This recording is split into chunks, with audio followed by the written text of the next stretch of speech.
साथ संगत जी, प्यार से कहना धन निरंकार जी। कैसे एक इंसान में सिर्फ प्रेम, प्यार, निम्रता, करुणा, दया इत्यादि जो भी अच्छाइयाँ होनी चाहिए, अगर हम मनुष्य बन के आए हैं तो क्या हम में है वो अच्छाइयाँ कि नहीं, इसका हम खुद ही वो सोचें और किस तरह अपने जीवन में वो लानी है अपने अंदर। वो सत्संग रूप का जो सहारा रहता है, सेवा का, सुमिरन का। और सबसे पहले तो ये बात कि कैसे हम अपना असली जो हमारा एक आइडेंटिटी है, हम असली में क्या हैं, हम कहाँ से आए हैं, कहाँ को मृत्यु के बाद जाना है और अब जीते जी कैसा जीवन बिताना है। जब ये सही सलीका पता हो, ये तो युगों युगों से संतों ने बताया है कि ये बस ब्रह्म ज्ञान ही है कि जब ऐसा ये अनमोल रतन झोली में पड़ जाता है तो फिर यही बात होती है कि हमारा मुख उजला हुआ है और अब हमें वो समझ है कि ये ब्रह्म ज्ञान रूपी दात हमारे पास आ गई है। तो कैसे ये जीते जी भी हमारे लिए ये बहुत उपयोगी है और मृत्यु के बाद यही है जिससे मोक्ष और मुक्ति का जो बात आती है। तो दातार सभी पे कृपा करे कि ऐसे ही सेवा, सुमिरन, सत्संग करते हुए अपना जो इस प्रभु परमात्मा निरंकार पे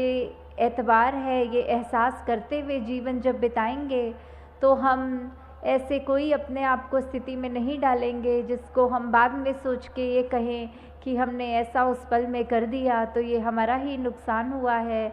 और हम हमेशा बस एक वो जो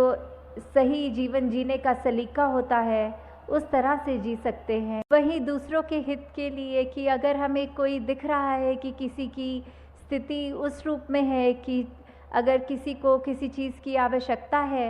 और वो चीज़ अगर हमारे जीवन में है, चाहे वो कोई वस्तु के रूप में हो या कभी कभी किसी को सिर्फ एक इमोशनली एक मन से सिर्फ एक चाहिए होती है, वो सांत्वना कह लें या जो भी, कि हम अपने मन के रूप में उसको एक तरह से एक राहत दे सकें। चाहे कोई भी रूप हो जीवन में, किसी के पास अगर कोई चीज़ नहीं और हमारे पास वो है तो हम उसको अगर उसके साथ बांटेंगे, अगर हमारे को तो परमात्मा ने ऐसा दिया है कि हमारा ये भंडार भरे हुए हैं, क्योंकि परमात्मा जितना भी देता है हर एक को वो उसके लिए बिल्कुल उतना ही आवश्यक होता है। ये इसी में ही भक्तों ने शुरू से ही अभी तक भी ये शुक्राना किया है कि दातार तूने जो दिया बहुत अच्छा दिया, जो जीवन मेरे लिए बनाया वो बहुत सुंदर बनाया। उसमें फिर अगर चाहे खुद की शरीर की पीड़ा, आर्थिक प्रॉब्लम्स, कुछ भी ऐसा हो, उसमें भी भक्त तो सिर्फ शुक्राना करते हैं कि क्या पता इससे भी बुरा होना हो, प्रभु तूने तो बचा लिया, तूने तो जीवन बहुत ही संवार के आसान कर दिया है। तो ऐसी स्थिति में भी जब हम अपना आराम, अपनी चीज़ें दूसरों के साथ जो हमें और ज़रूरतमंद भी लगते हैं या हमें नहीं भी लगते, फिर भी हमारा किरदार ऐसा बने कि हम दूसरों से चीज़ें जब शेयर करें, एक उस तरह उनको आराम मिले, तो वो जब हम करेंगे, ये मिल बांट के पड़ोसी के साथ जब खाएंगे तो उसका जो एक आनंद हमें मिलेगा वो हमारा जीवन में जो हमको खुशी देगा वो हमें कोई वस्तु नहीं दे सकेगी। वो अपने चरित्र को जैसे जैसे हम निखारेंगे वो हमको एक सेटिस्फैक्शन तभी मिलेगी। तो कैसे किसी के जीवन में हम अगर कोई उसको चाहे मदद रूप कहें, वैसे संत तो सिर्फ सेवा रूप ही करते हैं, वो एक अहंकार का भाव लेके मदद तो करते नहीं। तो ये अर्पित भाव से, एक समर्पण भाव से जब सेवा करते हैं तो ये भी भाव जो होता है कि हमने किसी के काम अगर तभी आना है अगर हमें कोई अपना फ़ायदा दिखे, तो ऐसा नहीं होना चाहिए। हमें पहले यही देखना है कि दूसरे के लिए ही हमने सहूलत करनी है। उससे हमको जो हम कितना काफ़ी अरसे से ये बात हम सुनते भी आए हैं अपने बचपन से ही कि वो बात की कर्म करो और फल की इच्छा ना करो वाली बात की, हम इसलिए ही किसी के साथ अच्छे ना रहें ताकि हमारे को उसके बदले अच्छाई मिले। नहीं, हमारे को अच्छाई मिले बुराई ये हमने नहीं सोचना, हमने दूसरे के काम आना है। और उसमें अगर परमात्मा हम पे कृपा करे, ये निरंकार ने जो करी हुई है हमेशा, तो ज़रूर देगा वो, ज़रूर एक अच्छाई चीज़ ही हमको, अच्छी चीज़ ही उसके बदले।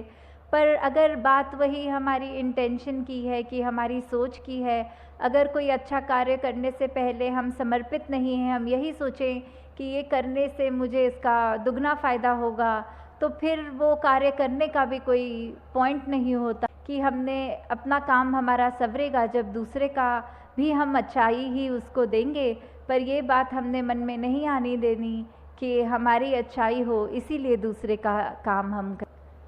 तो हमें किस तरह एक दूसरे का सहारा बनना है। अगर हम दूसरे का नुकसान होने से बचाएंगे, तो ही अपने लिए भी, अपने जीवन में भी हम एक सुकून महसूस करेंगे। एक वो बात कि अगर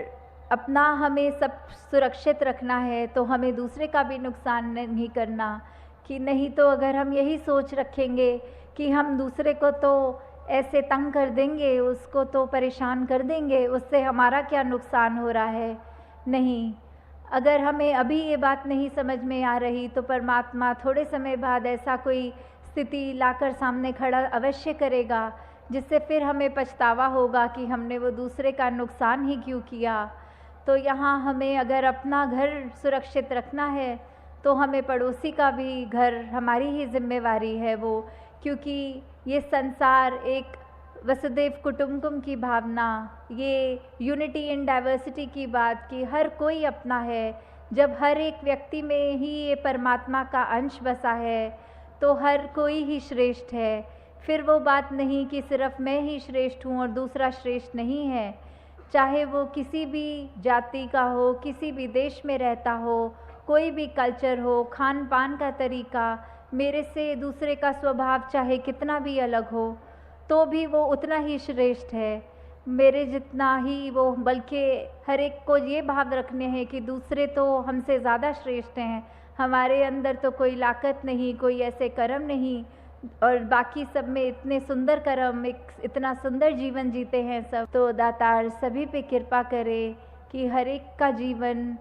ऐसा बन जाए कि एक संतों ने जो चाहा है सदियों से, कि हर एक मनुष्य किस तरह का जीवन जिए, किस तरह की सोच रखे, मन में हर पल हर व्यक्ति के क्या भाव होने चाहिए, इस परमात्मा के साथ किस तरह अपनी लिव जोड़कर, जब एक एक सांस में परमात्मा बस जाता है रोम रोम में, तो फिर हमारा जीवन उस अनुसार जब चलता है, तो ही एक सफल जिंदगानी बनती है। साथ संगत जी, प्यार से कहना, धन्यवाद।